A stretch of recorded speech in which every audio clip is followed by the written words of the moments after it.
Why your productivity shame is a lie. The trap you didn't know you were in. Have you ever had one of those days when you actually get a lot done but still go to bed feeling behind? Like no matter how hard you push, there's always this quiet voice whispering, you could have done more.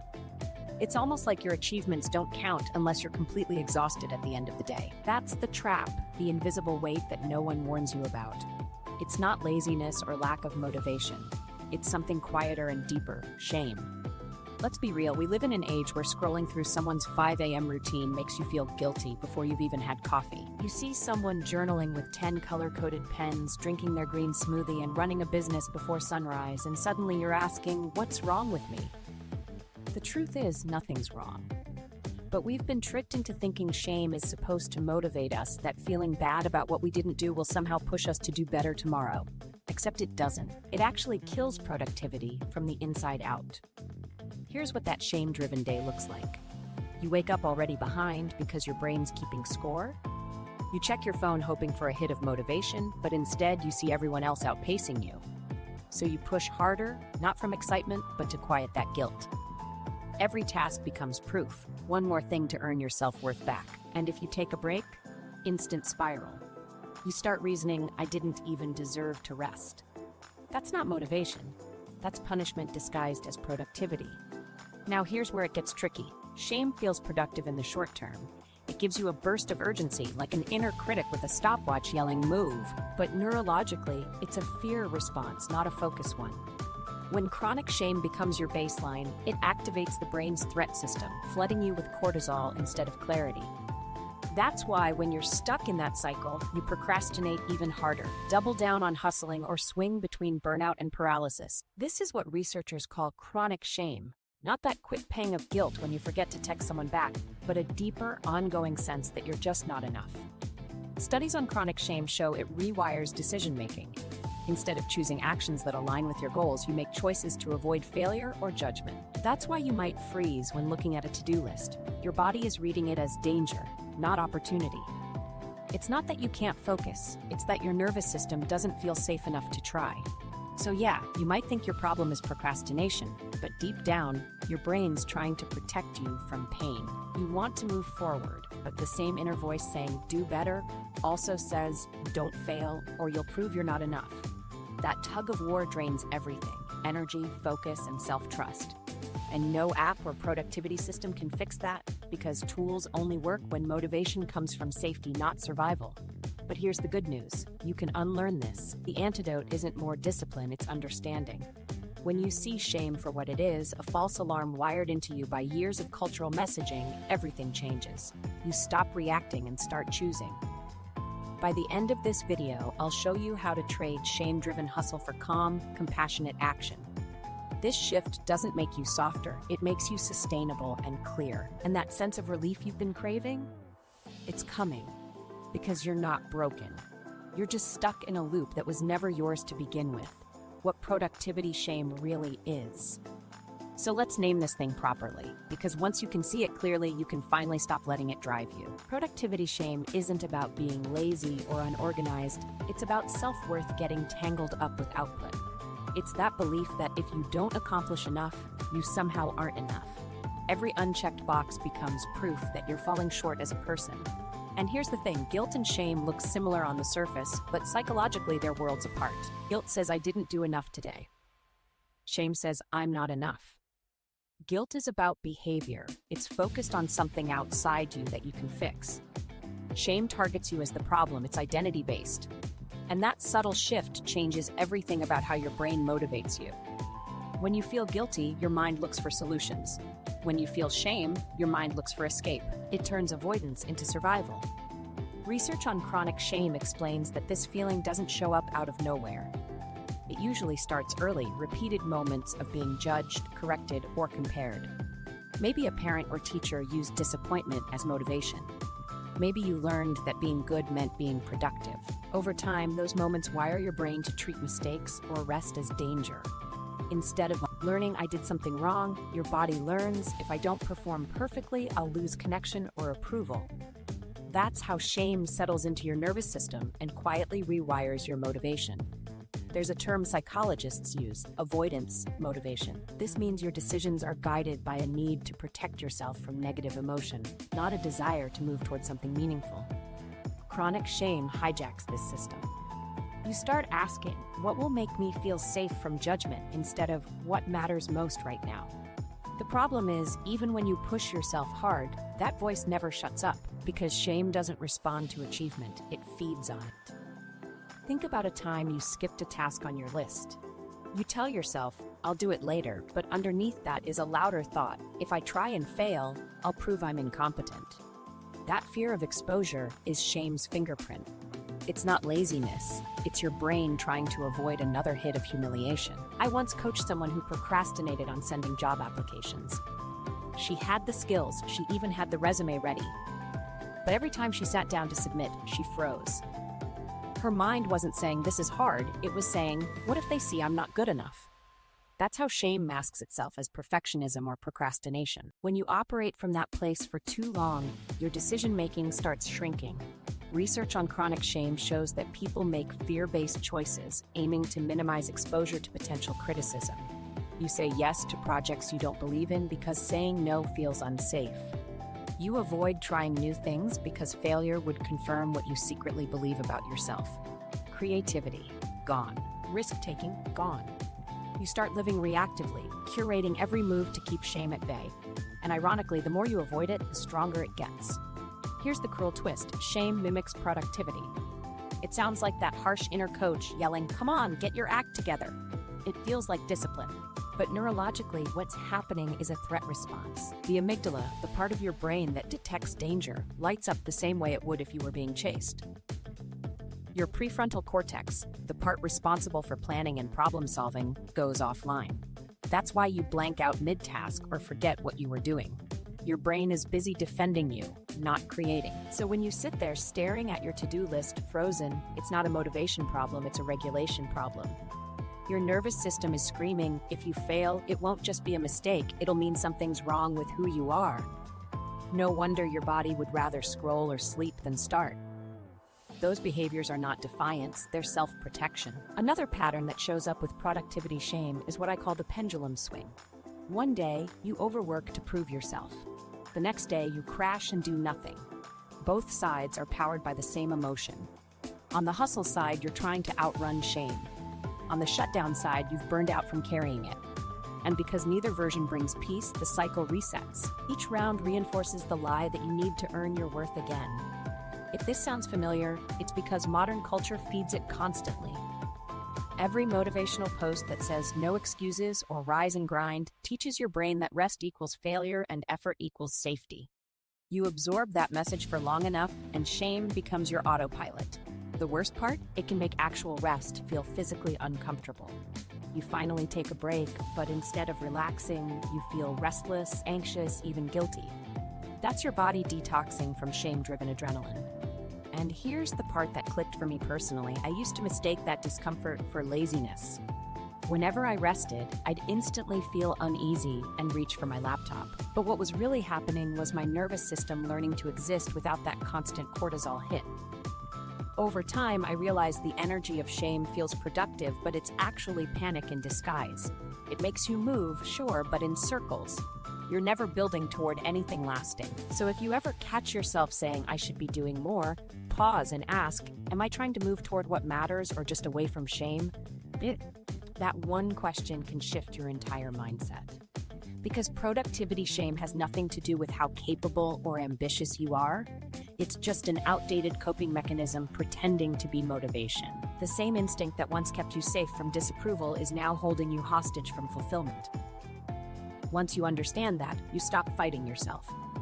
You begin to see the freeze, the fatigue, the guilt, not as flaws, but as protective signals. They're signs that your nervous system needs compassion, not correction. And that's the doorway out of the cycle, because no amount of self-criticism builds a version of you that actually enjoys being alive. If you've ever felt like your to-do list is staring back at you, judging you, this is why.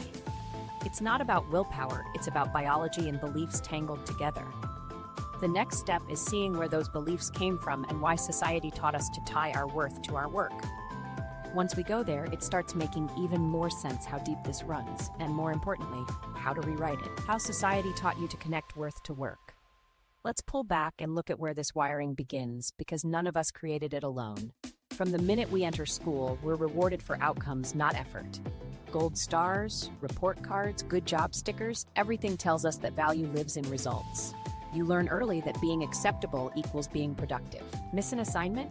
You're falling behind. Work extra? You're ahead. Those little labels aren't neutral. They start stitching doing and being into one identity. By the time you hit adulthood, you don't even realize that connection exists. It just feels true that worth equals work. And then society doubles down on it. Productivity culture markets itself as empowerment, but under the surface, it runs on fear. Corporate slogans celebrate hustle as devotion and promote exhaustion as integrity. Even motivational speakers unintentionally feed the loop with phrases like, while they sleep, you grind. What that really says is resting lowers your value. You can't win in that logic. If you produce endlessly, you're praised for keeping up. If you pause, you're warned you'll fall behind. The pressure feels individual, but it's actually systemic conditioning. Social media makes it worse. You log in and see perfectly aesthetic morning routines, bullet journals that look like art, people announcing 5 projects before breakfast. It doesn't even matter if the posts are genuine, your brain reads them as evidence that everyone else has limitless energy. Behind the scenes, half those creators are dealing with burnout too, but algorithms only show the polished half. So every scroll turns into silent comparison. They're moving forward. You're stalling. You don't question the standard because everyone seems to agree that visible busyness equals success. Gender adds another layer. Women often carry not just work expectations but emotional labor, caregiving, and appearance pressures. Perfectionism becomes survival, a protective strategy against criticism. Research shows chronic shame develops faster through repeated evaluation, especially for people socialized to seek approval or those in marginalized groups whose worth is constantly measured against stereotypes. When every part of your identity is graded, productivity becomes the tool you use to feel safe. Work harder, please more, rest less. Because stopping feels like disappearing. The irony is that these patterns masquerade as personal ambition. You might think, that's just my drive. But look closer and you'll see how cultural praise hijacked your intrinsic motivation. School rewarded compliance, workplaces reward overextension, and the internet rewards performative consistency. Imagine being told for 20 years that your value is how much you achieve. Of course, stillness feels threatening. Your nervous system learned that being seen working equals belonging, and being seen resting equals risk. Here's a small thought experiment. Remember how report cards used to have a citizenship or conduct grade? That was early social proof that behavior, not just learning, determined worth. We learned to perform good behavior for approval. Later, that translated into performing productivity. Even goals meant for growth get tangled in that proving instinct. I'll start this project morphs into I need to prove I'm capable. Suddenly, the project isn't a creative expression. It's an audition. Culturally, this myth built industries. Self-help marketing thrives on convincing you you're never quite enough. There's always a new system, planner, or framework promising to fix your mindset.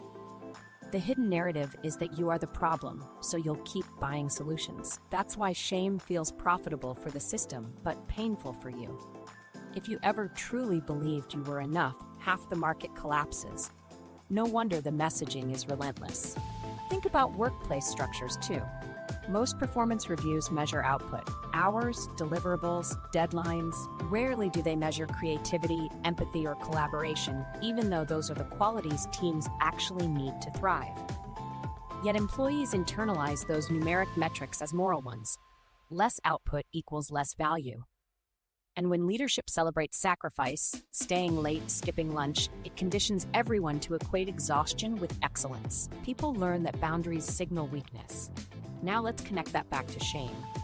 Chronic shame thrives in environments built on evaluation. When success equals worth, any imperfect outcome feels like identity failure. It's not that people love overworking, they're reacting to a learned fear of disapproval. Research on chronic shame calls this defensive motivation, behaviors aimed at avoiding exposure to further shame. Society trains it in slowly, through tiny judgments that compound over time. Each "why aren't you working harder" becomes internalized until eventually you ask yourself the question out of habit. But here's a crucial truth. You didn't design that system. you were raised inside it. Even well-meaning educators and parents passed down the message because that's what they were taught. Generations equated moral worth with labor, especially during industrial and digital eras. Being busy became social currency. So if you've been defining yourself by output, that's not personal failure, it's cultural inheritance. Once you recognize that, the shame starts to loosen. There's also a class element people rarely talk about. Productivity culture was built to keep people proving, competing, and measuring, because restless workers don't question the system. It tricks you into chasing constant self-improvement that benefits someone else's bottom line. The moment you slow down and ask why, you threaten the cycle. That's why self-compassion feels rebellious. It interrupts the economy of insecurity that capitalism depends on. Let me tell you about someone who demonstrated this perfectly. A former client worked in a startup where everyone bragged about sleeping 4 hours a night. She loved her job but constantly felt guilty leaving at a normal time. Even after meeting every goal, she'd check her phone late, terrified of falling behind. When she finally practiced stepping back, she said the scariest part wasn't resting. It was realizing how much her identity depended on others seeing her hustle. That moment of awareness broke the spell because she saw the system, not herself, as the cause. And the truth is, the system relies on that blindness. It frames exhaustion as character and rest as indulgence. The people who resist it look radical, but they're actually returning to something natural: intrinsic motivation, curiosity, purpose. Remember, your ancestors worked in rhythms, planting seasons, daylight cycles, communal tasks. They didn't measure self-worth by continuous output. Industrial work stripped that away. Technology finished the job by removing any natural stopping point. Now the only limit is burnout. When you realize all this conditioning, something powerful happens inside you. Anger shifts into compassion. Instead of seeing yourself as undisciplined, you start recognizing how expertly the environment trained you to self-police. Shame loses some of its authority once you see whose voice it really echoes. Every time you've thought, "I'm lazy," what you were hearing was systemic propaganda disguised as self-talk. So if the voice in your head says, "You're behind," remember, that's not truth, it's programming. The real issue isn't that you can't keep up, it's that the bar keeps moving intentionally. Once you stop chasing it, you get to redefine success on your own terms. That's the turning point from reactive to intentional productivity. Here's the truth: you were never meant to earn your worth, you already have it. Work can express your value, but it can't create it. Any system that tells you otherwise profits from your exhaustion, not your fulfillment. The problem isn't you, it's the environment rewarding avoidance over authenticity. When you act from fear of judgment, you stay predictable. When you act from wholeness, you become creative, disruptive, alive. The goal now is to shift that motive, to rebuild productivity from value, not validation. And that's exactly what we'll do next. Take this awareness and bring it down to daily life. How does shame show up hour by hour in those tiny decisions that shape everything? Once you can spot those moments, that's when you can finally change them. Everyday scenarios where shame blocks action. Let's bring this down to real life, because shame doesn't always shout. It whispers in moments so ordinary you barely notice. You wake up, check your calendar, and see something simple like send that email or start the presentation. Nothing huge, but you stare at the task longer than it should take to begin. Slowly, your energy drops. You think, "I should have done this yesterday." That's scenario one, delaying a task because you feel like you haven't earned calm yet. You promise yourself you'll start once you catch up, but catching up never arrives because it's not about time, it's about worth. Shame tells you you don't deserve the relief of being done, so you stay in limbo, watching motivation drain away. The cruel trick? You're avoiding the work to avoid the feeling of inadequacy, yet that avoidance deepens it. Scenario 2 looks deceptively productive, overcompensating after a small mistake. Maybe you sent a message with a typo, missed a detail in your report, or forgot a call. Instantly, your chest tightens and your mind leaps to fix everything. Not just that specific error, everything. You stay up late rewriting sections that were perfectly fine. On the outside, it looks like dedication. On the inside, you're scrambling to earn back your right to belong. Chronic shame research describes this as overcorrection behavior common among high achievers who learn that mistakes threaten their identity. It's not drive, it's damage control. And notice the aftermath. Exhaustion, resentment, maybe tears at midnight, because the more you fix, the less relief you feel. That endless repairing steals energy meant for real growth. Now consider scenario 3, freezing when someone else outperforms you. You scroll through a coworker's update or a creator's post and see them celebrating a milestone you've been chasing. Instant drop in confidence. Instead of feeling inspired, you feel paralyzed. Your brain labels their success as proof of your failure. You weren't even competing, but shame makes every win personal. It rewires comparison from observation into self-punishment. Neurologically, your amygdala reads that moment as threat, triggering defense behaviors, scrolling more, numbing out, or criticizing yourself into silence. The hardest part? You may call it lack of motivation, but deep down it's a fear of exposure, the belief that trying again will make your shortcomings visible. Then there's scenario 4, the most hidden one, the guilt spiral during rest. Picture this. You finish a long week and finally sit down with a show or a book, maybe even sleep in on Sunday. Within minutes, that uneasy feeling creeps in. The voice starts, "You're wasting time. Everyone else is getting ahead." Instead of recharging, you open your laptop just to check things. Suddenly, your rest day is gone and you're mentally fried. This isn't ambition, it's your nervous system still stuck in survival mode. Chronic shame keeps your threat system activated even without danger. The result is what psychologists call hypervigilant rest. Your body rests, but your mind stays on guard, scanning for proof you're enough. No wonder burnout feels permanent, you never fully turn off. Each of these moments chips away at focus and motivation differently. The delay breeds self-doubt that snowballs into avoidance. The overcorrection burns resources on unnecessary fixes. The comparison freeze steals creativity through fear of being seen, and the guilt spiral disables recovery, guaranteeing you start each new week already behind. Together, they form a pattern that looks like inconsistency but is actually overactive self-protection. Your system isn't lazy, it's exhausted from managing perceived threats. Here's how it shows up emotionally. You might describe yourself as overwhelmed when really you're over-ashamed. You plan your entire day hoping to escape guilt rather than follow inspiration. Even joy turns conditional. Once I finish this, then I can relax. But shame moves the finish line. You never reach the point of enough because that belief was never about quantity, it's about identity safety. Take the story of a freelance designer I worked with. Her pattern was classic scenario 1 and 4 combined. She'd wake up already panicking about productivity, overschedule every hour, then feel anxious resting between projects. When she finally skipped a deadline due to exhaustion, she compensated by pulling 3 all-nighters in a row. Objectively, she was creative and successful, but emotionally, she was living in constant debt, always paying imaginary dues to silence that inner critic. Her breakthrough moment came when she realized she wasn't chasing productivity, she was chasing permission. Another example, a college student who froze every time she opened her thesis document. She'd say, "I just can't focus," but when we traced that thought, underneath was, "If this draft isn't perfect, my professor will see I'm not smart." Once she named the shame directly, she could breathe again. It wasn't procrastination, it was a defense mechanism preventing perceived humiliation. That awareness freed her to write messy pages, which ironically made her more efficient. Compassion restarted the mind where criticism had stalled it. Maybe your version is subtler, saying yes when you mean no because declining feels selfish, or rewriting emails a dozen times so no one misreads your tone. Maybe you delete your post drafts before sharing because the fear of being judged outweighs the joy of expressing. Each action whispers the same message: play it safe, visibility is dangerous. That's shame's logic. It convinces you safety lies in shrinking, even though your goals depend on expansion. This is where people often misdiagnose themselves. They Google motivation hacks, download focus timers, or rearrange their schedules, but none of that touches the root cause.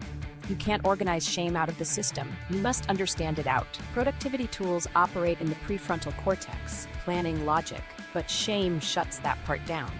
Before any tool can work, the nervous system needs reassurance that failing won't equal exile.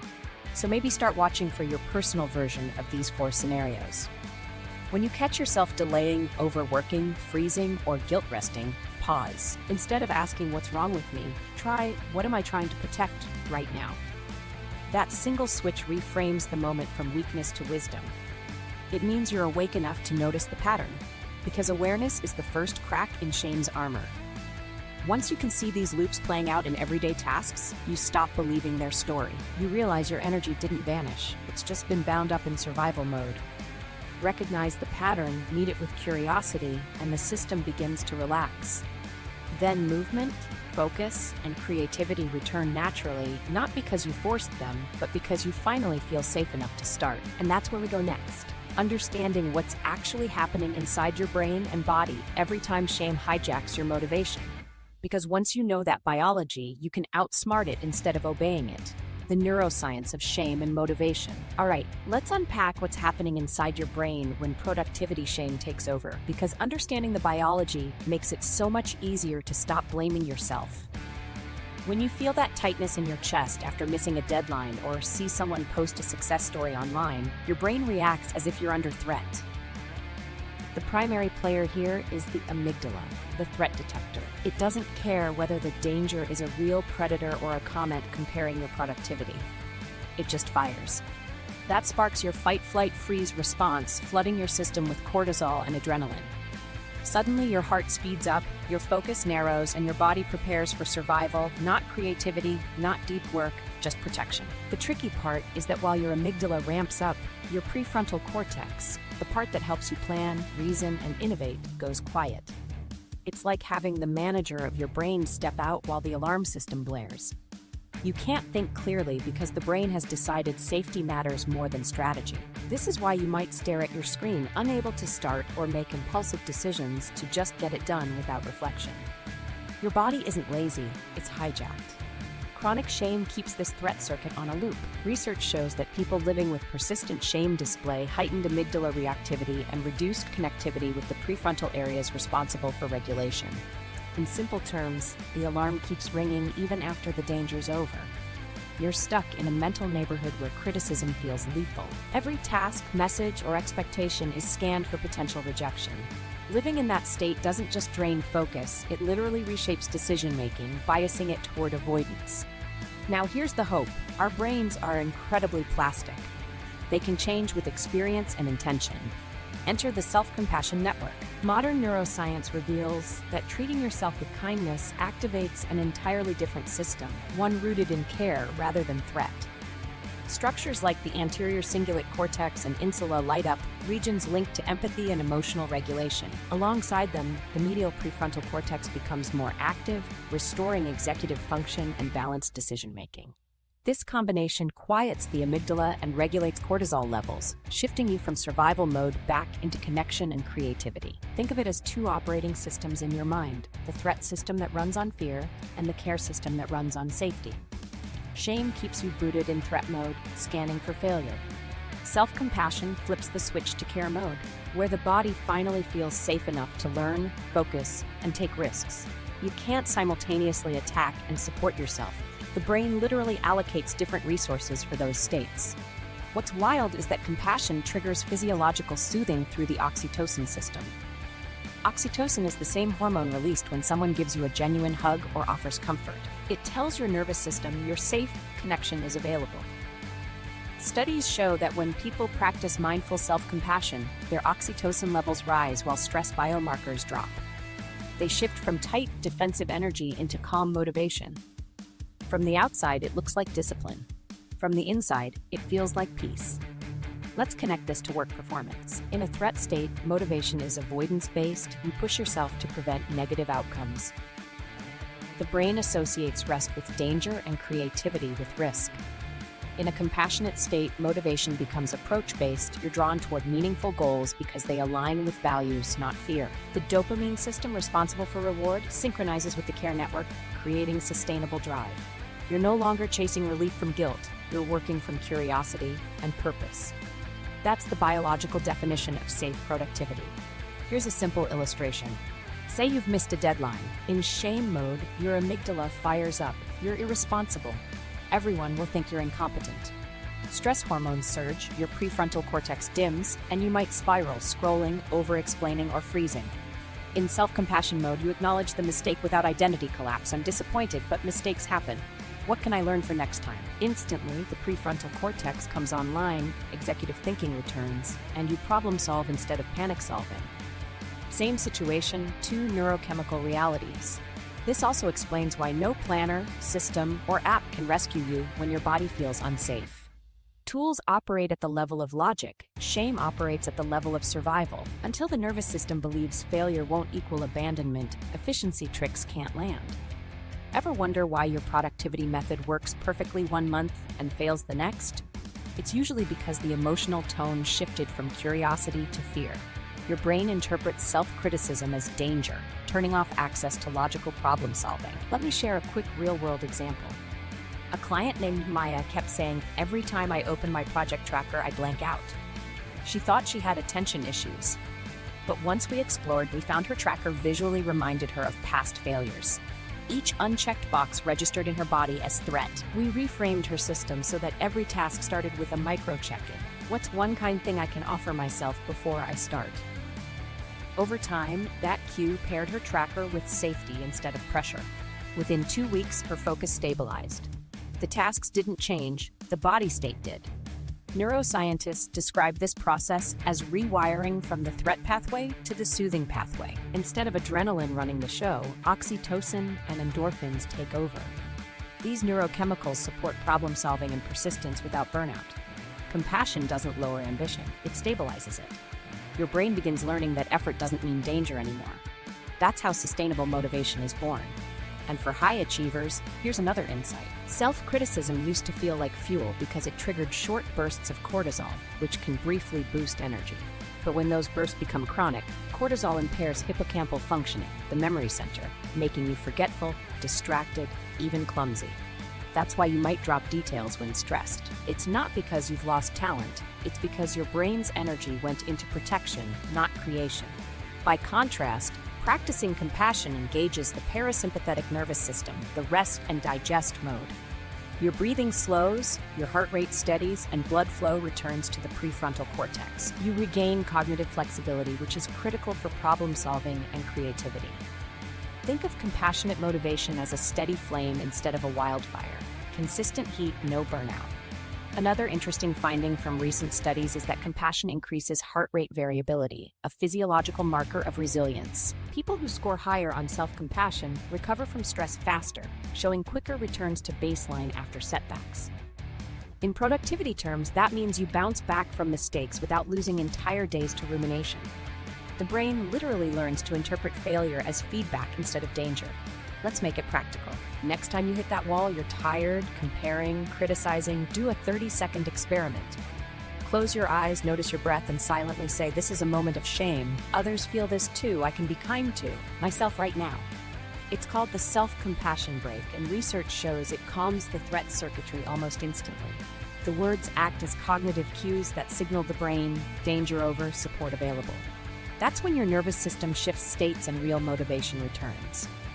Another simple adjustment, reframe deadlines and goals. Instead of "I must meet this to prove I'm capable," try "I want to meet this because it matters to me." The first phrase triggers the threat system. The second engages the approach system. Language tells the brain which network to activate. Over time, value-based phrasing trains your neural pathways towards sustainable drive. So whenever that crushing guilt rolls in, remember, it's just chemistry. Nothing mystical, nothing inherently wrong with you. Your body is wired to protect you from rejection, and for years it confused rest or imperfection with danger. But the same brain that built that pattern can build a new one through consistent self-kindness and mindful awareness. Here's the payoff. Once your brain starts associating kindness with safety and effort with curiosity, you don't have to fight for motivation anymore. Focus stops feeling like forcing, it becomes flow. That's neuroplasticity in action, empathy literally changing the wiring of your productivity center. So the next time you tell yourself to just try harder, pause instead and think about this. Maybe the issue isn't effort, but nervous system trust. The more safety you offer yourself, the more access you have to creativity, patience, and drive. In short, regulating shame isn't optional for productivity. It is productivity. Because you can't perform your way out of threat physiology, you can only soothe your way into focus. Once you get that, the whole story of fixing yourself through harder work falls apart. In its place comes relief, realizing your body was never broken, just scared. That's the moment real, sustainable productivity finally begins. The myth of fixing yourself through productivity. Here's the uncomfortable truth. Most of what we call self-improvement is just shame in disguise. For years, you've probably tried to fix yourself through productivity, better routines, stricter schedules, new morning rituals, And maybe those things worked for a while, but eventually the same exhaustion crept back. That's because you weren't building systems to support your growth. You were building armor to hide your fear of not being enough. It's the biggest myth the self-help world sells. That discipline alone can heal what self-judgment keeps breaking. Let's start with a story. A few years ago, I kept bouncing between burnout and redemption phases. I'd crash hard, then promise myself next week I'll get it together. So I'd plan obsessively, stack habits, track every minute. If I could just organize perfectly, maybe I'd finally feel okay. But after a few days of hitting every target, the high wore off and the same hollow feeling returned. Turns out, I wasn't chasing progress. I was chasing relief. My sense of worth kept depending on flawless performance, so any stumble reactivated shame. Like clockwork, I'd tighten control instead of softening compassion, and that spiral is everywhere. You have a rough day, so you double your to-do list tomorrow as penance. You buy another planner, another course, another accountability coach. You frame it as leveling up, but underneath lives self-punishment. Because achievement without emotional safety is just more evidence you're trying to prove you're fixable. Chronic shame research calls this self-reinforcing avoidance. The harder you work to escape the pain of inadequacy, the deeper you wire the belief that inadequacy drives success. You start mistaking tension for motivation. Perfectionism feeds this. Psychologists call the maladaptive form evaluative concerns perfectionism, basically tying self-worth to flawless execution. Studies consistently show it correlates with anxiety, depression, and reduced intrinsic motivation. You over-identify with outcomes, so failure isn't information, it's humiliation.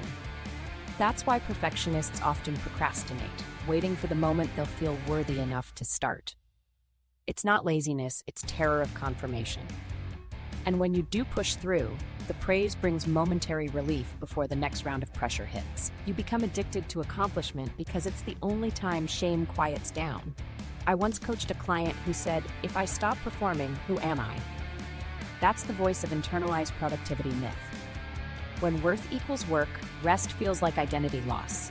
This belief doesn't motivate, it traumatizes. The cycle looks like this. Shame sparks overcorrection, overcorrection leads to burnout. Burnout awakens shame again. You might even call it the self-improvement treadmill, always running, never arriving. And social media turbocharges it. Every motivational reel screams, "You owe today your hustle," reinforcing the idea that unfinished equals unworthy. It's spiritual debt collection under the mask of inspiration. Here's why this myth is so seductive. It offers the illusion of control. If your pain comes from a personal flaw, then more effort can fix it. That feels safer than admitting the real source. Unmet emotional needs, cultural conditioning, deep fatigue. Productivity promises order in chaos. But the relief it gives is surface level because you can't regulate shame with dominance. You regulate it with care. Think about it, when a child is frightened, do you yell it into bravery? Or do you reassure it until the fear passes? Your nervous system works the same way. Discipline without compassion is just rebranded fear conditioning. Another reason people cling to this myth is that shame mimics drive physiologically. That cortisol burst feels like motivation. In the short term, it helps you crank out work, and society rewards that output. You get external proof that the strategy works. But inside, the wiring strengthens. I only function when I'm hard on myself. Over years, that pattern dulls your sensitivity to positive feedback. Joy feels foreign because your brain equates peace with danger. This is why high performers often describe success as empty. They reach the goal, but the emotional state they hoped the achievement would deliver never arrives. Let's take a moment to separate aspiration from compensation. Aspiration grows from curiosity. What can I learn, create, contribute? Compensation grows from fear. How can I prove I'm acceptable? One moves toward life, the other flees from shame. Both can look productive, but only one sustains energy. The second eventually collapses because it runs against your nervous system. The American Psychological Association's studies on burnout show chronic self-criticism predicts exhaustion more strongly than workload. Translation: it's not what you do, it's how harshly you judge yourself while doing it. So if working harder isn't the fix, what is? The answer starts with disobedience, refusing the lie that self-worth is an achievement. That refusal doesn't make you lazy, it makes you free. When you remove the threat of unworthiness, effort transforms from punishment into expression. You still set goals, but the emotional fuel shifts. Instead of "I have to succeed," it becomes "I get to engage." Compassion doesn't weaken discipline, it stabilizes it. Neuroscientific research on self-compassion confirms that kindness activates the same motivation circuits as encouragement from a trusted mentor. Think about that. Your brain literally responds better to support than self-attack. To implement that, start experimenting with context switches. When you miss a target, instead of doubling your workload, try darming shame first. Ask, what was I needing that I ignored? Maybe rest, connection, variety. Meeting the need dissolves the tension that caused avoidance in the first place. You achieve more later because you're not dragging guilt along. I call this reverse productivity, prioritizing regulation before execution. It feels counterintuitive but produces exponential results because focus returns naturally once safety exists. Another helpful step is reframing feedback. When something goes wrong, replace "what's wrong with me" with "what's this teaching me?" That single language shift moves data from identity to behavior. You loosen shame's grip and reopen problem-solving networks. Perfectionism collapses when mistakes lose moral weight. Every inventor, artist, and entrepreneur who built something lasting operated from this posture, commitment without self-condemnation. I want to share one more example because it captures the emotional shift perfectly. A client named Ravi built his entire identity around fixing himself. Each quarter he'd choose a flaw, fitness, finances, focus, and attack it through extreme plans. He'd feel powerful for a few weeks until burnout hit. After months of coaching, he tried something new, integrating self-compassion metrics. Instead of measuring only output, he tracked how often he paused to breathe or forgave small slips. Within 6 weeks, not only did his productivity stabilize, his creativity doubled. He said, "For the first time, I'm improving without hating myself." That's what true growth feels like, expansion without fear of collapse. So if you've been caught in constant self-repair, hear this clearly. You don't need fixing, you need acceptance. Productivity without compassion becomes performance art for your insecurity. But productivity built from safety becomes contribution. One drains you, the other nourishes. The difference isn't how much you do, it's where you're operating from. Shame says, earn your worth. Compassion says, express your worth. Only one of those can last. We've spent years chasing readiness, thinking a flawless version of ourselves will finally feel safe to rest. But peace doesn't arrive after perfection. It arrives after permission. When you grant yourself that, the question shifts from how do I fix myself to how can I support myself? That's the recalibration point. And once you start asking that, you'll notice energy flowing back. Because relief isn't the reward at the finish line, it's the doorway. Step through it, and what used to feel like fragile discipline begins to feel like quiet confidence. And from there, real productivity, the sustainable, creative humankind finally starts. The self-compassion shift. So here's the turning point. If shame runs on fear, what runs on freedom?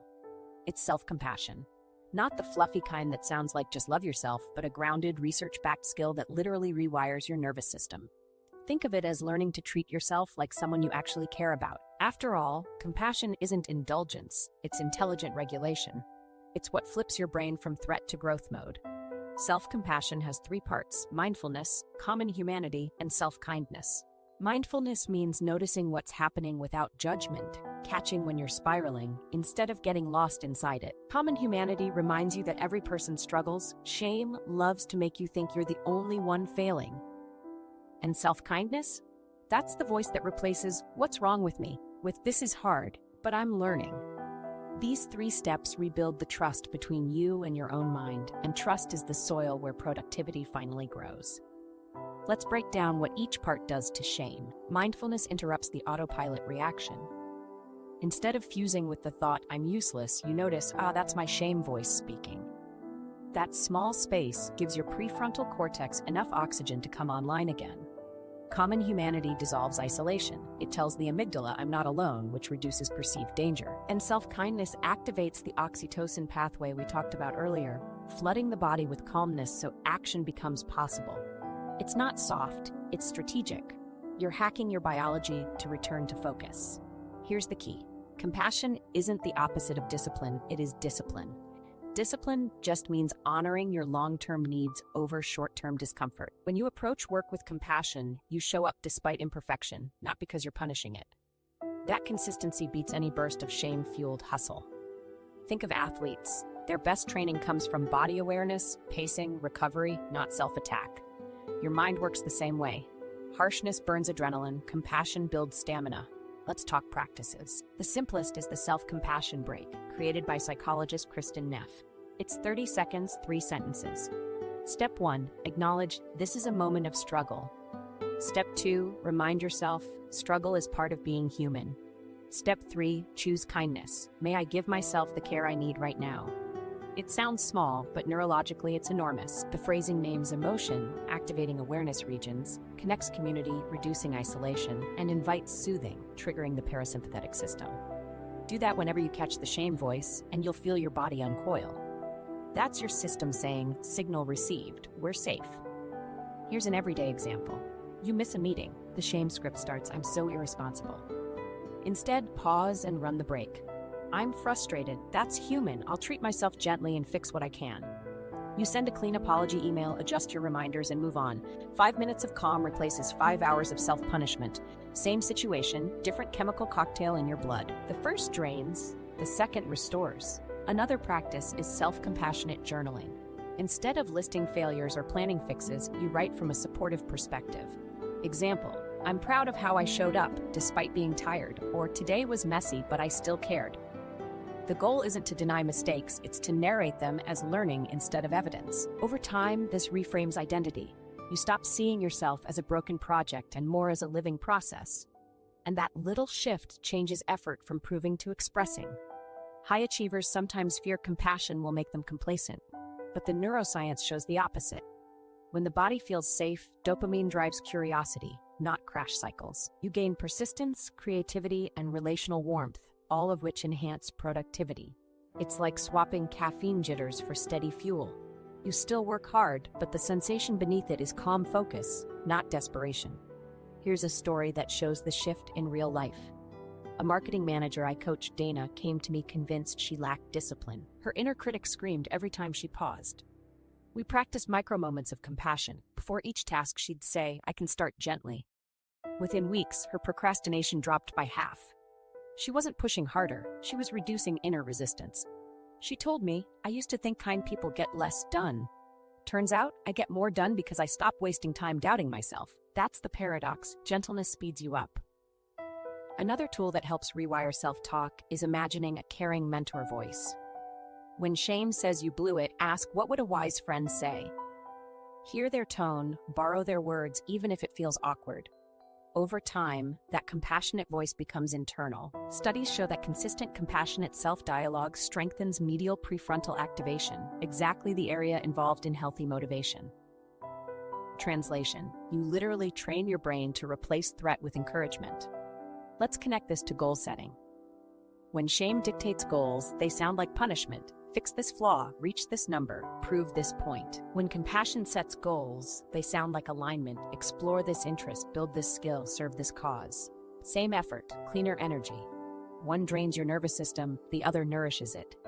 And interestingly, compassionate goals are achieved more consistently because they integrate feedback rather than avoiding it.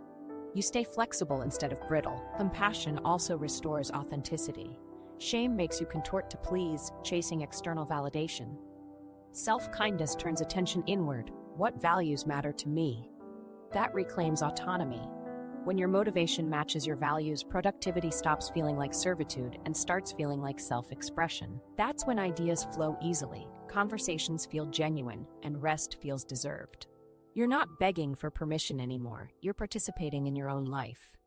Here's something subtle but powerful. Try replacing self-discipline phrases with compassionate equivalents. Instead of I need to get myself together, try I'm supporting myself through this. Instead of no excuses, use small steps count. Instead of push harder, say stay kind and consistent. Words cue states. Your language literally instructs your nervous system on which network to activate, threat or care. Now about rest.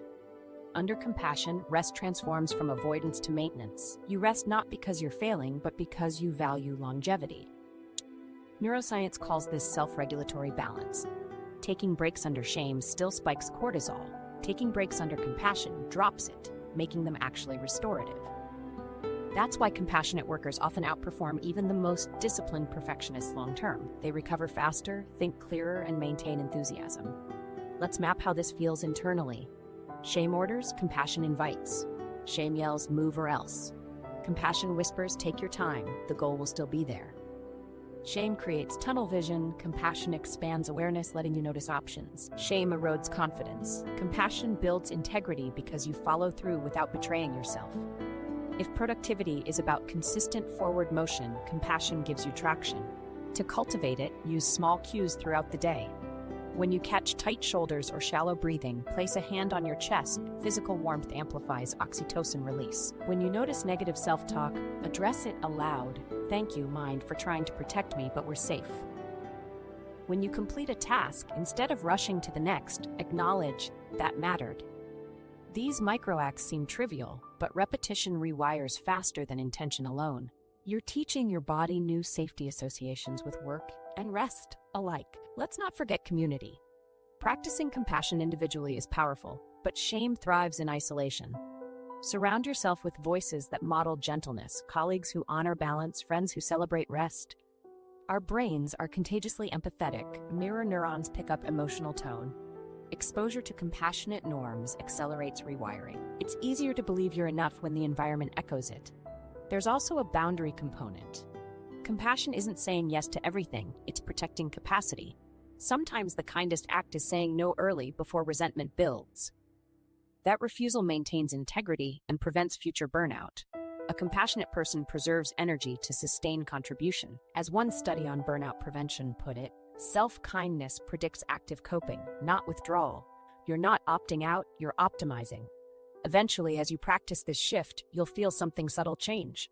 The old urgency fueled by guilt dissolves into a steady pulse of confidence. Work becomes quieter but deeper. You start finishing tasks not for applause, but because it feels satisfying to complete them. Decision-making gets simpler because you're no longer negotiating with fear. And the voice that once said you're behind softens into take your time, you're building something real. That's the self-compassion shift in action. It's not self-help fluff, it's teaching your nervous system that effort can be safe again. Once that trust is rebuilt, productivity flows naturally, creativity returns, and burnout loses its grip. You realize relief isn't the opposite of ambition, it's what fuels it. From that new foundation, productivity becomes a reflection of values, not a test of worth. Redefining productivity through values, not validation. Now that compassion has softened the ground, it's time to plant something new. A definition of productivity that's rooted in values instead of validation. This is where the real shift happens. Up to now, so much of your effort has been about proving yourself to others or protecting yourself from judgment. But authentic productivity grows from clarity, not fear.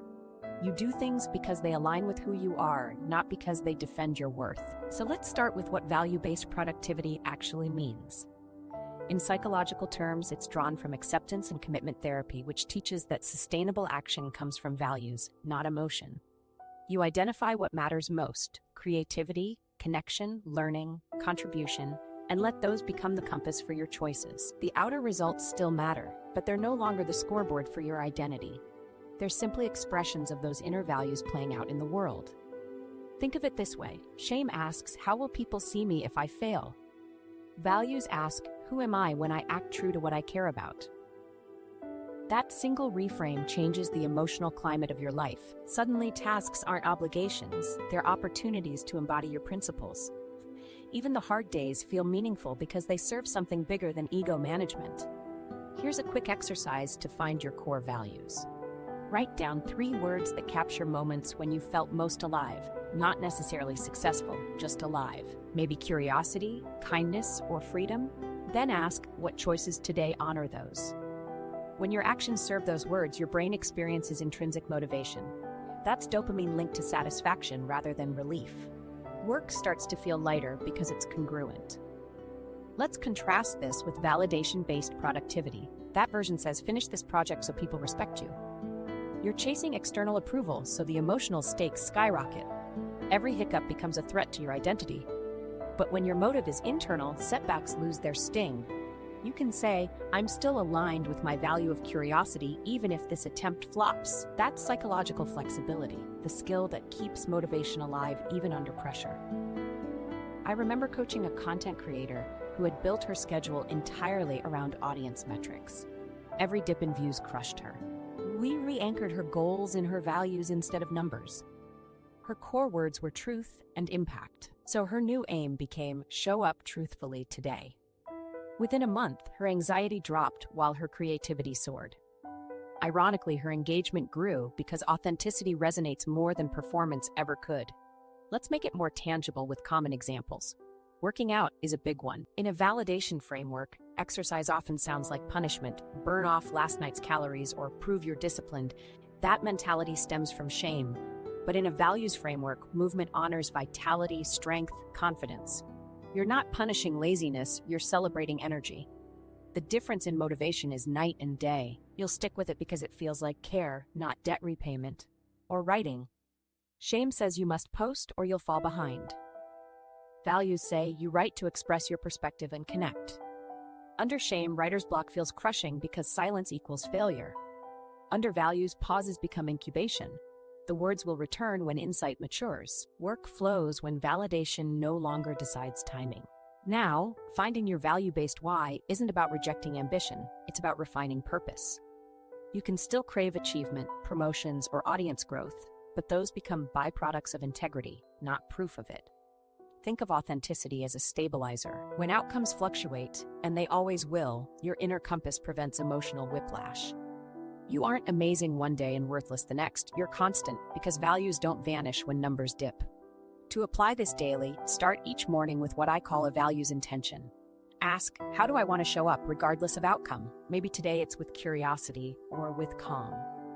Keep that phrase visible. When inevitable pressure hits, glance at it. It quickly distinguishes your genuine goals from shame's demands. Over time, your to-do list becomes a set of value statements rather than tasks. Answer emails turns into practice clear communication. Finish edits becomes honor excellence. The work stays the same, but your nervous system interprets it as contribution instead of exposure. Let's address guilt about slowing down, because that's where most people slip. The activity includes rest.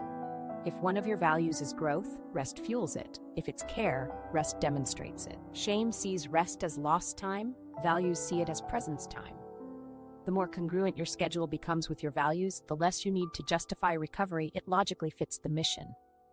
Take an office scenario. Two colleagues submit equally solid proposals. One spent the weekend obsessing, terrified of criticism. The other worked regular hours, guided by curiosity about how to solve the problem creatively. Eventually, both produce strong results, but the first is drained and defensive, the second energized and eager for feedback. Guess which one sustains performance over months? Values create durability where validation breeds volatility. Let's face it, everyone loves a bit of recognition. We're wired for belonging. The goal isn't to eradicate validation entirely, but to rebalance it. External praise becomes a bonus, not oxygen. When validation becomes the sole fuel, your emotional economy crashes the moment supply drops. Value orientation ensures internal liquidity. You can self-finance motivation. Remember those old phrases, proving yourself, earning it, keeping up? Imagine replacing them with expressing myself, living it, showing integrity. Different world, right? That language gently shifts your nervous system from threat to purpose, and neuroscience already supports this. Values-based phrasing engages the medial prefrontal cortex, the same region associated with meaning and compassion. In other words, purpose is neurological armor against shame. Here's a practical mini-routine for redefinition. Step 1. Notice when urgency spikes. Step 2. Ask, is this pressure about alignment or approval? Step 3. If it's approval, ground back in a value statement. I choose to act from courage. Repeat until the body relaxes. It usually takes under 60 seconds. Those quick corrections, done over weeks, overwrite years of conditioning. Story time again. A project manager I worked with used to panic every quarter's review. Her worth felt tethered to success ratings. We re-examined her core values, leadership and growth. Before each meeting, she reminded herself, leadership means honesty. Instead of rehearsing defensiveness, she discussed challenges openly. Her supervisors appreciated the transparency, and unexpectedly, her confidence multiplied. She told me, I finally stopped auditioning for my job and started living it. That line stuck with me because it defines this whole shift, from audition to embodiment. This value-driven lens also clarifies priorities. When you know your why, you stop chasing endless optimization. You recognize that not every opportunity deserves energy. The filter becomes simple. Does it serve my values? If not, gracious no. You reclaim focus without guilt because decisions now protect purpose, not ego. That's true efficiency. So how do you feel when you imagine working this way? Chances are lighter. That's relief signaling alignment. No one can hustle forever on borrowed self-worth, but you can thrive endlessly when work reflects who you are. In that space, productivity becomes communication, your values speaking through action. And just like that, the old equation breaks. Productivity no longer equals proof, it equals expression. Validation becomes optional. Enoughness stops fluctuating. The mind, once braced for judgment, settles into integrity. That's the moment effort and peace coexist, when you realize progress and presence can happen at the same time. Practical tools to reclaim focus without guilt. All right, you've rebuilt your motivation from values instead of shame, now let's make it practical. Because insight without tools doesn't survive a busy Tuesday. This is the stage where you anchor those mindset shifts into tiny, repeatable actions that protect focus and keep compassion alive in the middle of chaos. These aren't grand reinventions, they're gentle adjustments that signal your nervous system, I can handle this. The first thing I want you to remember, productivity shame thrives in ambiguity. When everything feels open-ended, the brain panics. So step one is create clarity before you chase progress. Each morning, define only 3 priorities, 1 major, 2 minor. That's it. Label them foundation tasks, not to-dos. The change in language keeps you grounded. You're not checking boxes, you're laying bricks. Neuroscience shows small completions release dopamine, which boosts motivation far more effectively than shame-based deadlines. So limit the scope, finish deliberately, celebrate micro-wins. Next, integrate micro self-compassion habits. Think of them as maintenance stops on an emotional highway. Every few hours, pause for 60 seconds. Notice posture, breathing, tone of inner dialogue. Ask, am I pushing or supporting? Micro-awareness interrupts autopilot guilt before it swells. High performers often wait for burnout before recalibrating, but a 30-second check-in can prevent an 8-hour spiral. These moments aren't wasted time. They're nervous system debt payments keeping you solvent. Now, about your schedule. Instead of designing it like a punishment board, treat it as an energy map. Researchers call this rhythmic self-regulation. Match cognitively demanding tasks to natural peaks, lighter work to dips, and legit rest between cycles. Set realistic scheduling parameters, leave 15-minute buffers between meetings, mark transition time after deep work. Compassion isn't chaos, it's allowing space for humanness. When schedules include recovery on purpose, guilt can tend to weaponize downtime because you pre-approved it as part of performance. Here comes a big psychological reframe. Switch I'm behind to I'm recalibrating. The first phrase tells your amygdala danger, the second tells your prefrontal cortex curiosity. Language again cues state. Neuroscience confirms that self-directed, comforting statements reduce cortisol faster than neutral distractions. Try whispering short mantras while closing tabs or resetting workspace, I'm allowed to start again, or one step realigns the rhythm. Those phrases feel tiny but biologically downshift threat. Now let's tackle failure thoughts. When you hear I failed, rephrase instantly to I learned. That's not toxic positivity, it's accurate neuroscience. The brain encodes memory stronger when errors are processed with curiosity, not panic. Reflection under kindness builds cognitive flexibility, the ability to adapt, improvise, and persist. Next time a project stumbles, literally say aloud, note taken, pattern spotted, system upgrade. Turning mistakes into data restores agency and shuts shame's loop. One of my favorite tools from high achiever research is microdosing self-care. Instead of waiting for weekends to collapse, sprinkle recovery throughout the day. 5-minute stretches, sunlight breaks, mindful breathing between emails. Think of it as energy punctuation commas, not full stops. These micropauses stimulate parasympathetic activation, lowering adrenaline so the next focus block feels easier. People who microdose rest sustain concentration 2 to 3 hours longer than those who power through fatigue. And here's the kicker. These pauses don't slow progress. They preserve precision. Combine microdosing with mindful environment cues.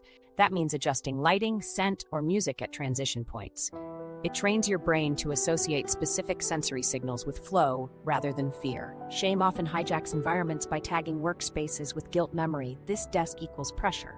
Refresh cues and the body interprets new start. Even moving your chair slightly or lighting a candle rewrites that association. You're leveraging neuroplasticity through physical anchors. Now let's discuss internal dialogue hacks. Use a 2-column note on your phone. Left side for shame thoughts, I should be further ahead. Right side for compassionate counters, there's progress even in pausing. Over time, this builds evidence that kindness works better. It's essentially self-run cognitive therapy, turning invisible self-talk into visible pattern data. Most clients are shocked by how repetitive their shame scripts are, usually 4 or 5 phrases on loop. Once spotted, they lose power. To keep discipline balanced with tenderness, adopt the gentle accountability model. Instead of punishing slips, plan compassionate recalibrations. Example, you skip your writing session. Old habit says, overcorrect tomorrow. Gentle accountability says, reflect tonight what interfered. How can tomorrow feel safer to begin? Then, design friction out, shorter time block, lower bar of entry.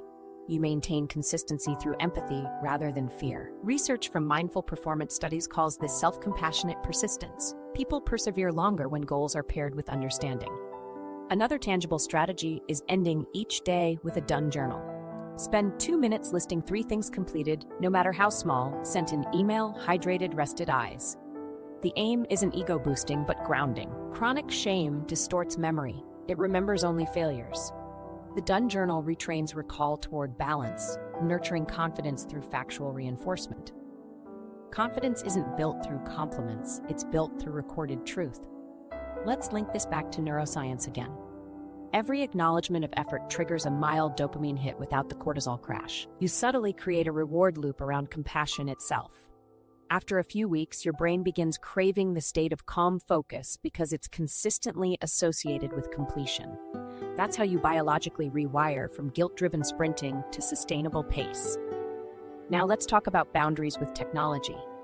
Implement digital compassion spaces. For instance, block 15 minutes after posting content before checking reactions. This delay shields your reward circuitry from external volatility and keeps validation addiction in check. Shame thrives on instant comparison. Delays starve it. Consider using focus modes or app blockers not as discipline tools but as nervous system care, protecting attention bandwidth the way earmuffs protect hearing. On stressful days, deploy sensory grounding before self-talk spirals. Feel feet touching the floor. Inhale slowly, exhale longer. Name 5 things around you. It anchors awareness back to present cues instead of hypothetical criticism. This method lowers physiological arousal within 90 seconds, according to countless mindfulness studies. Think of it as an emotional seatbelt, quick, subtle, preventing crashes. Another favorite, the 2-minute body reset. Stand up, roll shoulders, shake arms, sigh audibly. Movement discharges built-up cortisol while signaling safety through proprioception. Use it every time you notice mind chatter intensifying. It's cheaper than coffee and far better for attention span. Now let's weave these tools into a rhythm. Morning, set 3 foundation tasks and a value intention. Midday, micropause, breathe, stretch, ask the support question. Afternoon, update done journal entries as you wrap. Evening, self-compassion reflection, note 1 lesson learned, 1 effort honored. That's a full day cycle of regulation and reinforcement without adding workload. Within a fortnight, patterns start shifting automatically because repetition trains safety faster than reasoning. Here's an example of the shift in real life. A client named Leah used to drown in guilt over incomplete lists. We restructured her system using these micro tools. She renamed to DOS focus blocks, added 1-minute compassion checkpoints, and wrote nightly done logs. Within 3 weeks, she said, I stopped hating my calendar. Her output didn't double, her ease did. She felt rested, consistent, grounded. That's the magic of guilt-free discipline. Remember also the balance of firmness and gentleness. Firmness sets structure, gentleness humanizes it. Think parent energy, boundaries plus warmth. If you oversleep, start later without name-calling. If you lose focus, redirect kindly. You're shaping behavior through relational trust with yourself. The relationship improves productivity more than any app ever could. For tough moments when loops reignite, script a compassion statement. Something like, even if I don't finish everything today, I still matter and showing up counts. Speak it as fact. The voice may argue, but repetition etches deeper neural grooves until kindness becomes default background noise. That's conditioning, same mechanism shame used, now retooled for good. To close this toolkit, remember consistency born from self-respect will always outlast intensity born from fear. Treat each micro-habit as a self-respect ritual, not a repair plan. These small acts don't just manage time, they mend trust with your own mind. And once that trust solidifies, focus stops requiring force. From here, you'll explore one more critical skill, noticing when shame tries sneaking back. Because prevention beats recovery. But consider today's practices your anchor points. With them, you can work hard, rest deeply, and stay motivated without turning against yourself. Guilt no longer fuels you. Clarity and compassion do. And that's how sustainable focus actually begins. How to catch yourself before the shame spiral. All right, let's talk about prevention, because awareness isn't just the end of the journey, it's the beginning of freedom. Catching yourself before a shame spiral doesn't mean never feeling shame again. It means learning to see the first indicators faster, then responding with curiosity instead of collapse. Think of this as emotional early warning radar. The quicker you notice the storm forming, the gentler the weather gets. So what does the start of a shame spiral look like in daily life? It's rarely dramatic. Usually, it begins with a tension cue somewhere in the body. Jaw clenching, stomach tightening, breath shortening. Those are physical alerts that your nervous system just detected a threat. The threat might only be an unfinished task or an unread message, but your body reacts as if it's survival. The next cue is mental noise, racing thoughts about what could go wrong or harsh comparisons to others. Finally comes the behavioral cue, freezing, overplanning, spiraling into social media, or snapping at yourself for being distracted. Spot one of those three layers in real time, and you've already slowed the spiral. When you recognize it, the next step is what I call the pause and name technique. It's deceptively simple. Stop, take one breath, and say internally, "This is shame." Literally name it. Neuroscience shows that labeling an emotion reduces amygdala activity by nearly 40%. That's your brain acknowledging, "I know what's happening, so we're safe enough to stand down." Even if you can't calm the feeling instantly, naming breaks identification. You move from being shame to observing shame, which reactivates your rational circuits. After naming, you shift into what psychologists term self-distancing language. Instead of "I'm so unmotivated," say, "I'm noticing that I feel unsafe about failing right now." This small phrasing change turns accusation into perspective. It tells your inner ally to step onto the scene.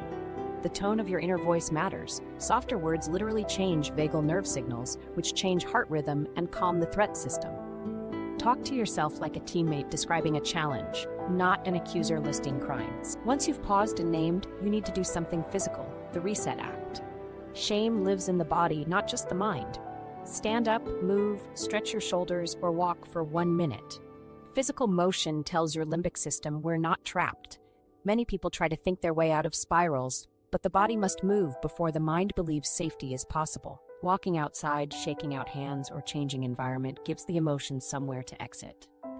Then comes the soothing dialogue stage. Ask yourself 4 quick questions. What triggered this? What's the story I'm telling? What do I actually need right now? What's a kinder truth? Example, trigger, I missed a message. Story, I always let people down. Need, reassurance that I'm still dependable. Kinder truth, one message doesn't define my character. This short reflection retrains cognitive patterns from global shame to local event. The incident stops defining your identity, it becomes just a moment. Sometimes you'll notice the spiral mid-scroll or mid-task. When that happens, adopt the 3-breath rule. First breath, notice physical tension. Second breath, name the feeling. Third breath, add compassion. Silently repeat, I'm allowed to start small. This micro-ritual anchors the nervous system before momentum builds. With practice, those 3 breaths shorten the lifespan of a spiral from hours to minutes. It's first aid for self-criticism. Let's look at an example. Say you're halfway through the week and your to-do list is longer than when you began. You catch yourself thinking, I'm such a mess. Instead of believing that, you pause. You label, I'm feeling shame. You move, stretch arms, take a gulp of water, refocus. You reframe, it makes sense, I'm tired, I've been stretched thin. Then ask, what's one supportive action I can take right now? Maybe it's answering just 1 email instead of 10. When finished, say aloud, progress counts. That micro-sequence converts spiral into recalibration. Another common moment happens in creative work. You hit a block, self-doubt floods in, and soon you're questioning your entire skill set. The trick is to spot the thought tone before the content. Shame thoughts feel heavy and absolute. Always, never, everyone. Once you catch those absolutes, apply linguistic surgery. replace absolutes with specifics. I always ruin projects becomes I'm stuck on this section. Precision shrinks shame's scope back to reality, which your brain can handle. Now, what if you're already sliding deep? Emotional rumination, physical fatigue, maybe tears. That's when you apply grounding over reasoning. Logic can't reach you while the body is flooded. Use sensory grounding, touch something textured, name colors around you, or feel both feet pressing into the floor. These actions redirect the nervous system from abstract fear to concrete safety cues. Only then revisit reflection. Skipping this step is why people feel stuck in their head. The body never got the message that danger ended. For long-term resilience, keep a shame signal map. It's just a short list of your top warning signs, maybe tight chest, jaw pain, avoidant scrolling, harsh inner dialogue. Stick it on your phone or journal. Review it weekly like a weather forecast. The reason this works is pattern priming. Your prefrontal cortex learns to recognize the pattern faster each time, shrinking the reaction window. You'll start noticing, oh, that's my number 3 signal showing up, and automatically shift into your regulation routine. Awareness becomes muscle memory. Some people ask, won't focusing on shame make it stronger? Actually, avoidance feeds it. Naming and supporting diffuse it. Think of shame as static on a radio. Turning toward the noise to find the knob is how you lower volume. Pretending it's not there keeps it blasting in the background. There's also a community angle. When possible, verbalize low.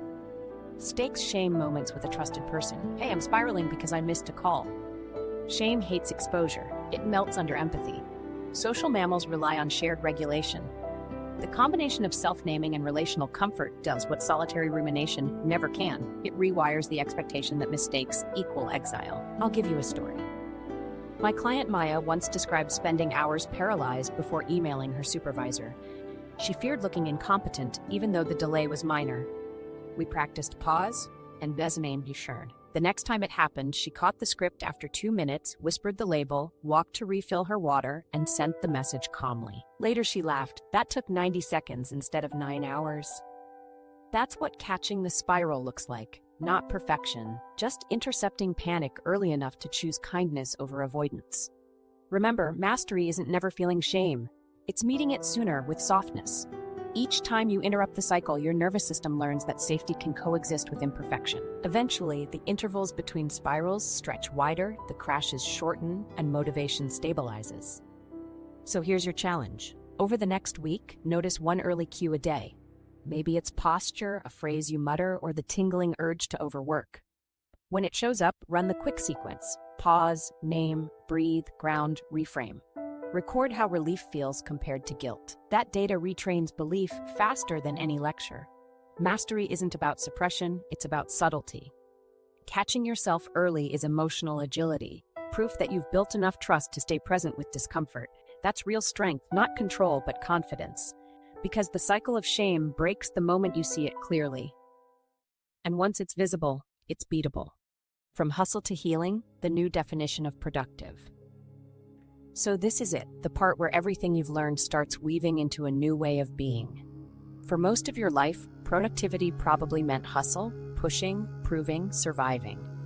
You worked through exhaustion, chased goals like lifelines, and wore busy as a badge. But now, after peeling back all those layers, it's clear hustle was never the dream. The dream was feeling safe while growing. That's what healing productivity really is, progress that doesn't cost your peace. Let's define this new version. Healing productivity means working from regulation, not reactivity. It's showing up, but from self-trust, not self-threat. In hustle mode, action comes from adrenaline. In healing mode, action comes from alignment. One burns energy just to exist, the other conserves energy to expand. This isn't quitting ambition, it's reclaiming it from panic. Think about how the word productive has been hijacked. We were taught it equals output. Yet the root of productivity simply means to bring forth. You can bring forth rest, insight, relationships, not just results. In hustle logic, stopping feels like failure because motion is worshipped. In healing logic, stillness counts because integration matters. That means your best days might look nothing like grind culture. They'll look like connection, focus, steadiness, even laughter. And strangely, that's when genuine momentum appears. Let's visualize a moment under each model. Hustle day, you wake early, already tense, tick boxes from dread, crash mid-afternoon, fake energy till midnight. Healing day, you wake, breathe, set intention before intensity, focus on what aligns with values, rest when focus fades, finish satisfied. The first runs on survival, the second on sufficiency. Both get things done, but only one builds a life you want to keep living. A client once summed it up perfectly. Old productivity felt like running from a fire. New productivity feels like tending one. That's the metaphor. You're not escaping shame anymore, you're nurturing purpose. Fires maintained carefully keep you warm and enduring. Fires fed by panic burn down everything. Here's why this change works. Biologically, sustainable effort requires safety. Healing productivity assumes you deserve that safety first. Instead of using pressure to start the day, you use presence. You still schedule, still strive, but intention replaces self-interrogation. You stop chasing permission to rest because rest becomes part of your workflow. That shift repairs the nervous system loops that once equated peace with danger. Psychologically, this form of productivity partners ambition with acceptance. You hold two truths: I can improve and I am enough now. That balance eliminates scarcity motivation. The mind stops grasping for validation and can finally focus on mastery. Picture it like music. Hustle beats at frantic tempo, healing finds rhythm. Both move, but rhythm allows melody. Let's ground this into daily life. Healing productivity sounds like enough today. You check priorities through kindness. What's essential? What can wait? You measure success by follow-through, not fatigue. You celebrate boundaries as maintenance, not mistakes. You value consistency of care over bursts of speed. Productivity shifts from performing energy to preserving it. Imagine finishing your week without collapse, no guilt tracking undone tasks, no binge planning Sunday nights. You sit in quiet pride because you stayed aligned, not because you stayed perfect. That's not complacency, that's competence built on confidence. The strange result? Output usually rises because energy leaks stop. Guilt drains faster than any side project ever could. Another sign you're in healing mode: comparison fades naturally. When your worth isn't variable, others' success stops threatening.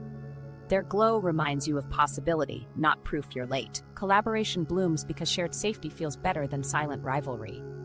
Teams anchored in compassion, research shows, produce higher creativity and lower turnover. Healing productivity isn't just personal wellness, it's cultural repair. Let's return to language. Swap grind for grow. Swap perform for participate. Swap prove for practice. Each change tells your brain, I'm safe to engage. And when safety leads, excellence follows. Athletes call this flow state, the sweet spot where challenge meets capacity. Healing work keeps you there longer because shame isn't siphoning focus. Effort feels clean again. If you're wondering, will I lose my edge? Remember, you can't lose what wasn't sustainable. The edge carved by anxiety was a razor. The one shaped by calm is precision. You're not going soft, you're going sustainable. Healing productivity is strength multiplied by stability. It lets you stretch without snapping. Try this experiment next week. Approach your to-do list as a care plan rather than a scorecard. Every completed action equals nourishment for goals, for growth, for confidence.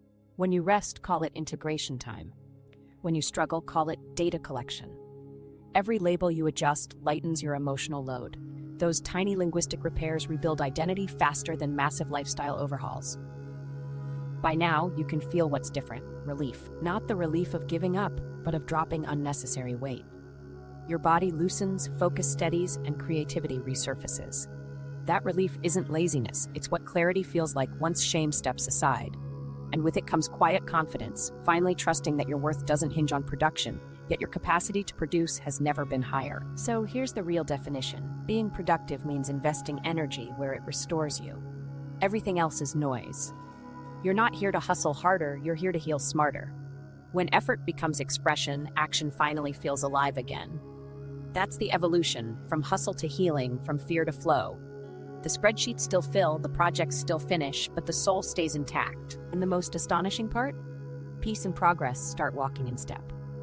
That's the new productivity standard. Calm focus, consistent care, and confidence that no burnout can take away. Relief is the real productivity hack.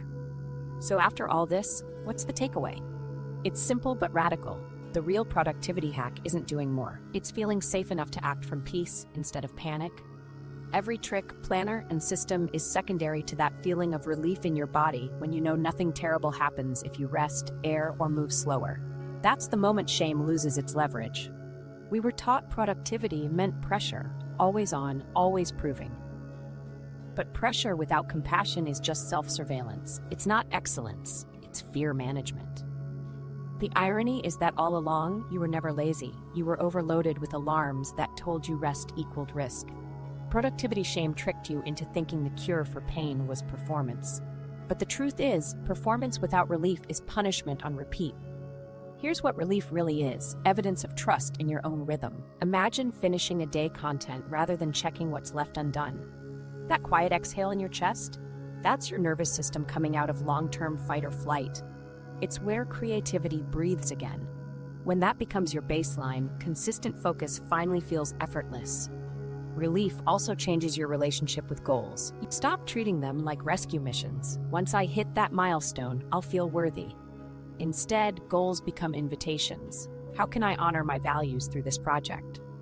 Compassion turns outcomes into expressions rather than verdicts. The funny part? From that balanced place, you end up accomplishing more because energy flows outward instead of inward on self-doubt. This isn't theoretical. I watch it happen with clients every week. The designer who used to spiral in guilt after deadlines now measures success by presence, not panic. The student who froze at papers now writes freely because she names shame before it grows. The executive who thought rest was weakness now schedules recovery first and reports higher creativity. Relief doesn't dull ambition, it clarifies it. Maybe your version of relief will look like sitting at your desk without clenching your fists. Maybe it's hearing your inner critic whisper and replying softly, "We're okay." Maybe it's closing the laptop at a reasonable hour without negotiating with guilt. Each instance rewires your body's definition of safety. The more you practice this, the more relief becomes baseline rather than reward. That's the hidden truth behind sustainable productivity. It's essentially nervous system trust training. Every compassionate act tells your brain that self-attack isn't required to succeed. Each repetition quiets the amygdala, strengthens the prefrontal cortex, and restores choice. Eventually, discipline and kindness aren't opposites, they're partners. You show up because you want to, not because you're terrified of the alternative. Let's admit something: relief scares high achievers. It feels suspicious, like you're forgetting something important. But relief isn't the absence of ambition, it's the presence of integration. It's the point where your effort finally lands in your body instead of floating in anxiety. That stable calm is the foundation every strategy pretends to promise. Without it, even success feels hollow. So next time your inner critic says, "You're slipping," take it as your cue to pause. Ask, what would relief look like right now? Maybe stretching, maybe laughing, maybe doing nothing. And then notice how focus returns right after. That's your biology confirming what psychology already knows. Relaxation precedes results. At the end of the day, the myth of productivity shame collapses under one truth: you were never broken, so there's nothing to fix. All you've been missing is permission to breathe inside your own ambition. Once you grant that permission, you unlock the paradox. Doing less self-punishing creates more consistent performance. That's not magic, it's coherence. Here's the final mindset shift to keep. You don't earn relief at the finish line, you build it into every step. Let your routine be a rhythm, not a race. Let progress and peace happen simultaneously. Because when relief is allowed, motivation doesn't need threats, it grows naturally. And if you take just one sentence from this whole journey, let it be this: relief fuels consistency, shame exhausts it. Everything else flows from there. If this resonated, stay with this community, subscribe, share it with the friend who measures their worth by busyness, and keep rebuilding your mindset with me. The next video takes this healing-based productivity even deeper, showing how rest and drive can coexist without guilt. Because at the end of the day, relief, not pressure, is the real productivity hack. Once you feel it, you'll never want to work any other way. That's not losing your edge, it's finally finding your rhythm.